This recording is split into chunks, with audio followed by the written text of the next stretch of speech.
I came back to Wuhan on January 10th, and within these 2 months, a lot of things happened. But now I can finally sit down and talk about it. I watched my dad close the door. It was a really cold night in that silence, and I was all alone at home. My parents left because they had been running fever for several days and other symptoms of COVID-19. It was January 31st, the 7th day of Wuhan lockdown. I was born and bred in Wuhan for 18 years before I moved to Beijing 2 years ago to study at Tsinghua University.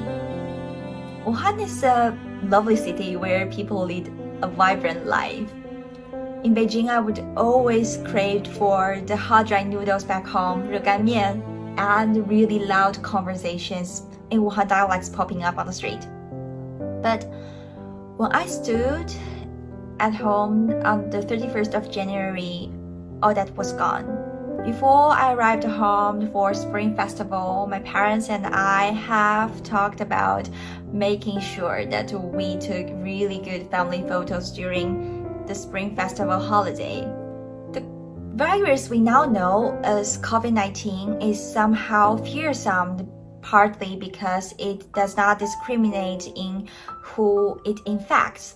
But that's only partly true. All the evidence suggests that it can be merciless to older people, so I was wondering whether my parents would make it and whether we would ever take that photos. When they left home, I cried a whole night and I hardly got any sleep before I knew that they had settled down in the hospital.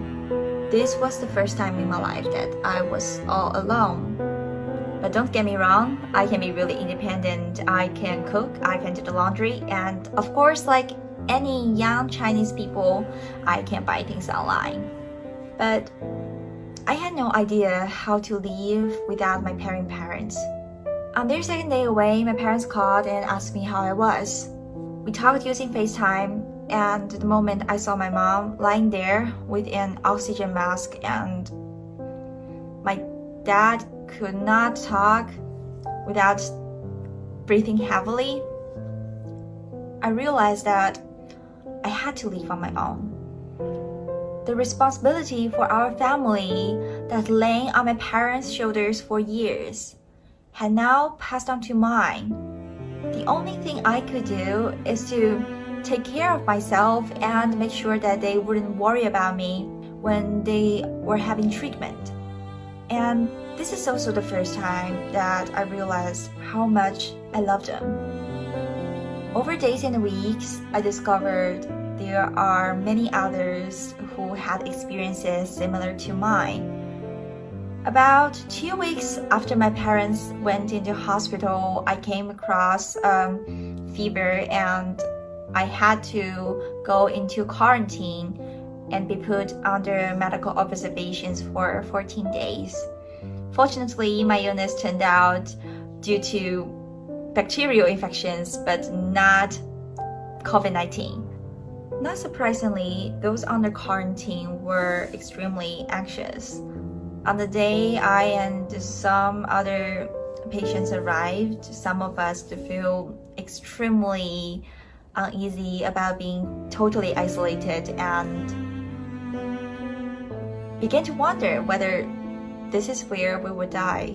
Everything was hectic. There seems a shortage of medical staff and materials were in short supply. Even though the doctors and nurses were covered from head to toe, I could see how tired they were when I looked into their bloodshot eyes. They would work a whole day preparing for new patients and seems incredibly apologetic for not having everything that was needed. Most of the patients were really understanding, but of course there were those who were not and complained loudly. But all the doctors and nurses tried their best to deal with it in a calming way. And they are all from other cities like Shanghai and Guangzhou, and some of them are just 3 or 4 years older than me. One thing I would not forget is that one day, apart from our lunch set, we have hot dry noodles. I was extremely happy when I saw the hot dry noodles because for Wuhan people, hot dry noodles was an indispensable part of our daily life. But after the lockdown, we were not able to buy any and we miss it so much. Then I knew that it was a volunteer from Shenzhen who happened to know that we all loved hot dry noodles and prepared that for us. He hoped that this would make us feel at home. I'm sure that all these medical workers were exhausted, and I'm sure that they must have been afraid of being infected, but they did not show it.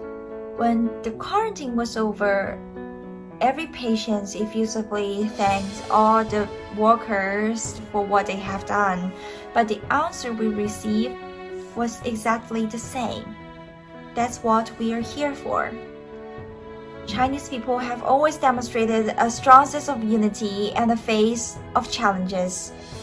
I'm a real millennial girl who was born in 2000. At the age of 3, I could sing national anthem and first encountered the word 万众一心, which in at least one translation is rendered as millions of hearts with one mind. At the age of 8, I first learned the meaning of 一方有难八方支援, referring to helps from all directions. When I saw people try their best to save others' life in Wenchuan earthquake, it is only now at the age of 20 I fully appreciate what those words mean. Chinese people have all stood up as one to fight COVID-19. Medical workers from all over the country descended on Wuhan to save others' lives. Resources including food are sent to the city from all over China, and most importantly, hundreds of millions of people stay at home to prevent virus from spreading. I am so proud that people in my country have all joined in this collective effort. It's natural to fear illness, death, and uncertainty, and it's also natural to feel compassion when we see others suffering. It is the love towards the others that turns the most timid of soul into the strongest warriors, ready to bear the toughest responsibilities and even at the risk of their lives to save others. In this fight against COVID-19, I saw this love shining in medical people, volunteers, restaurant owners, bus drivers, and countless others. What we are living through now is undoubtedly horrible, with a pandemic the likes of which hasn't been seen in more than 100 years. But I still choose to be optimistic, because I see the 万众一心 around the world, that people are working together to try to help others. And with them, I think we can look forward to the day that the COVID-19 is finally defeated. Now I have begun to enjoy sitting in front of my desk, taking courses online with my dearest friends and teachers, and I am overjoyed to see the numbers of infected people finally fall. Spring is here, mom and dad are finally home and are fully recovered. The home of ours is a lot warmer now, and we still have a family photo that we have to take. Thank you.